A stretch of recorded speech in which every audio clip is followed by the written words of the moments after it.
అన్నమయ్య జిల్లా Horsley hills అటవీ ప్రాంతంలో ఈరోజు ఉదయం పునుగుపిల్లి కమ్మీకి చిక్కుకొని స్థానికులకి కనిపించింది. వెంటనే స్థానికులు స్పందించి పునుగుపిల్లిని విడిపించి అడవిలోకి వదిలివేయడం జరిగింది. అరుదుగా కనిపించే ఈ పునుగుపిల్లి చాలా విశిష్టతని కలిగి ఉంది. పునుగుపిల్లిలో 38 రకాల జాతులు ఉన్నాయి. దీని తైలాన్ని తిరుమలలోని శ్రీవారి అభిషేకానికి వాడడం జరుగుతుంది. శ్రీచందనం, ఎర్రచందనం చెట్లకు ఈ పునుగుపిల్లి తన ఒంటిని రుద్దుతుంది. ఆ సమయంలో ఏర్పడిన ద్రవ పదార్థమే పునుగు తైలం. మరియు ఇది విసర్జించిన కాఫీ గింజలతో కాఫీ చాలా ఖరీదైనది.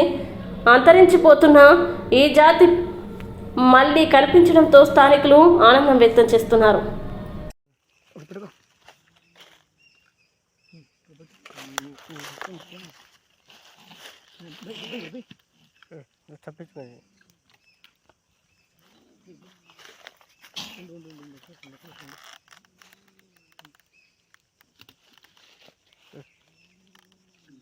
మడ్డట్ల కటింగ్ ఏదో ప్రస్తుతానికి ఏదో వీడియో రికార్డింగ్ అవుతుంది. ఉంటుంది బాబా ఉండు ఉండు అలా ఇబ్బంది అయిపోతుంది. ఎలుగు గుంటులాగా ఉంది.